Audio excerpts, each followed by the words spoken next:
สวัสดีพ่อแม่พี่น้องป้องปายเบิดทุกคนเนาะ FC ทางช่องแอดภูมิ Official เนาะมื้อนี้ก็แอดก็สิมาปล่อยให้งบหน่อยเนาะสำหรับลาวพัฒนาเนาะพี่น้องเนาะสุดงบหน่อยเด้อพี่น้องเด้อบาด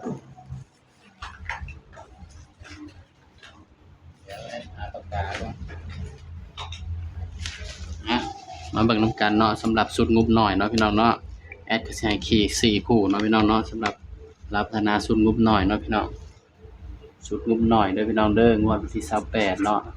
28มีนาคมเนาะพี่น้องเนาะตึงๆยังโต๊ะข่อยนี่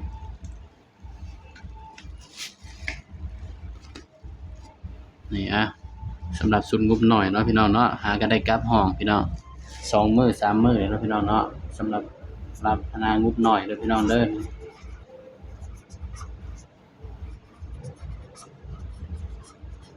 รับพนาสุดงบหน่อยเนาะพี่น้อง ก็ฝากพี่น้องกดไลค์กดแชร์กดติดตามช่องแอดภูมิ Official นี่เด้อพี่น้องเด้อส่วนช่องบ่ภูมิ Official เนาะบ่ภูมิก็บ่ได้ไปลงแล้วพี่น้องมันระงับช่องบ่ภูมิเลยเนาะพี่น้องเนาะบ่ภูมิก็เลยต้องมาลงช่องใหม่เด้อพี่น้องเด้อต้องขอโทษขออภัยเนาะช่องนั้นมันถูกระงับเลยพี่น้องบ่ภูมิลงบ่ได้เนาะพี่น้องเนาะเฮามันก็บ่แม่นผู้เชี่ยวชาญทาง YouTube เนาะพี่น้องเนาะอันนี้คือสูตรงบหน่อยเนาะพี่น้องสูตรงบหน่อยก็สิเอา2ตัวเด่นเนาะ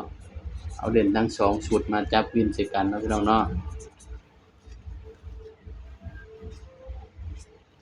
สำหรับเด่นที่1เนาะก็ได้เด่น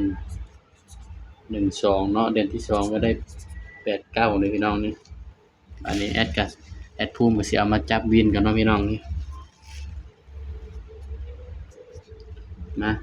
บัดนี้แอดก็สิเอาจากชุด2นี่เนาะมาจับใส่ชุด1เนาะพี่น้องเนาะ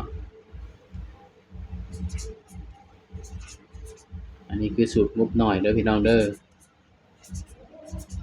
ย้ำว่าตัวเลขก็เป็นเพียงแนวทางเนาะพี่น้องเนาะนี่คือสูตรงบหน่อยเนาะสำหรับลาวพัฒนาเนาะลาวพัฒนาสูตรงบหน่อยเนาะพี่น้อง281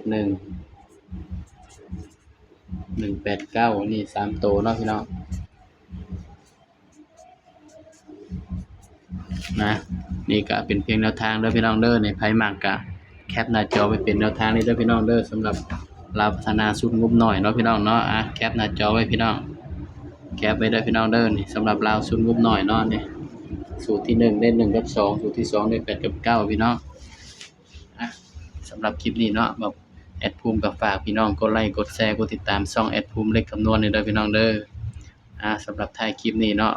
แอดก็ฝากพี่ไว้เพียงส่ำนี้เด้อพี่น้องเด้อเดี๋ยวจะพบกันคลิปหน้าเนาะพี่น้องเนาะสบายดีครับพี่น้อง